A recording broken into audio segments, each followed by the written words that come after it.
ভূমি সংস্কার দপ্তরের আধিকারিকের বিরুদ্ধে ধর্ষণের অভিযোগ, গোপন ভিডিও তুলে ব্ল্যাকমেইল, সোনারপুর থানায় পুলিশের গ্রেপ্তার অমিত দেব।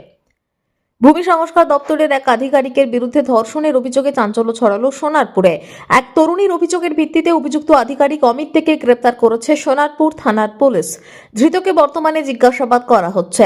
নির্যাতিতা তরুণীর অভিযোগ, 2019 সালে তার বাবা অভিযুক্তের বাড়িতে পাইপলাইনের কাজে যাওয়ার সূত্রে দুই পরিবারের মধ্যে পরিচয় ও যাতায়াত গড়ে ওঠে। অভিযুক্তকে তিনি কাকু বলে ডাকতেন। সেই সময় তিনি নাবালিকা ছিলেন বলেও অভিযোগে উল্লেখ। পারিবারিক বিশ্বাসের সুযোগ নিয়ে অভিযুক্ত মাঝে মধ্যেই তাকে নিয়ে যেতেন বলে দাবি। অভিযোগ, ওই সময় জোর করে শারীরিক সম্পর্ক স্থাপন করা হয়, ছবি ও ভিডিও তুলে রেখে তা ভাইরাল করার হুমকি দিয়ে বারবার নির্যাতন চালানো হয়। পরে তরুণীর বিয়ে ঠিক হলে অভিযুক্ত তার হবু বরের বাড়িতে গিয়ে বিয়ে ভেঙে দেয়, হুমকি দেয় বলে অভিযোগ। ঘটনার পর আতঙ্কিত হয়ে তরুণী ও তার পরিবার সোনারপুর থানায় অভিযোগ দায়ের করেন। অভিযোগের তদন্তে নেমে পুলিশ অভিযুক্তকে গ্রেপ্তার করেছে। জানা গিয়েছে অভিযুক্ত বিবাহিত এবং তার স্ত্রী ও সন্তান রয়েছে।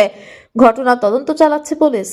ঘটনাটা হচ্ছে গিয়ে অমিত কাকু আমাকে নানান প্রলোভন দেখিয়ে বিভিন্ন জায়গায় ঘুরতে নিয়ে যেতেন এবং এমনকি বিভিন্ন হোটেলে নিয়ে গিয়ে আমার সাথে জোরপূর্বক সহবাস করেন এবং আমার সাথে বিভিন্ন নেকেড ছবি তোলা হয় এবং আমাকে ভয় দেখিয়ে বলা হয় যে আমি যদি ওনার সাথে না যাই পরের বার তাহলে আমার সাথে করা সেই একাধিক বার শারীরিক সম্পর্কর ছবিগুলো আমার বাবাকে পাঠিয়ে দেবে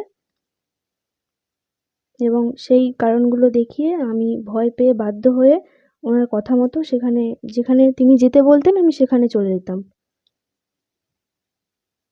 এখন আপনি কি চাইছেন? কিভাবে এই বিষয়টা জানাজানি হলো? বিষয়টা জানাজানি হলো আমার বিয়ের খবর আমি জানি না কার মারফত উনি পেয়েছেন।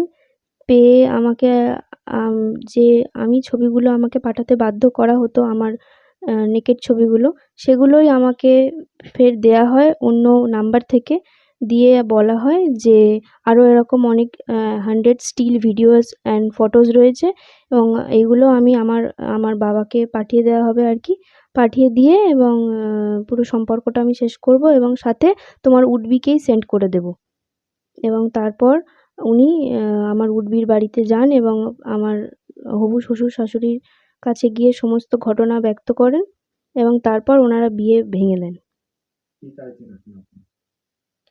আমি চাইছি সমাজের কাছে যে চরম অশান্তি আর ভোগান্তি হলো, আমার মান সম্মান নিয়ে এই যে ছেলেখেলা হলো, আমার বিয়েটা ভেঙে গেল এবং তার জন্য যাতে আমি ওনার কঠোর সাজা দাবি করছি এবং ক্ষতিপূরণেরও দাবি করছি।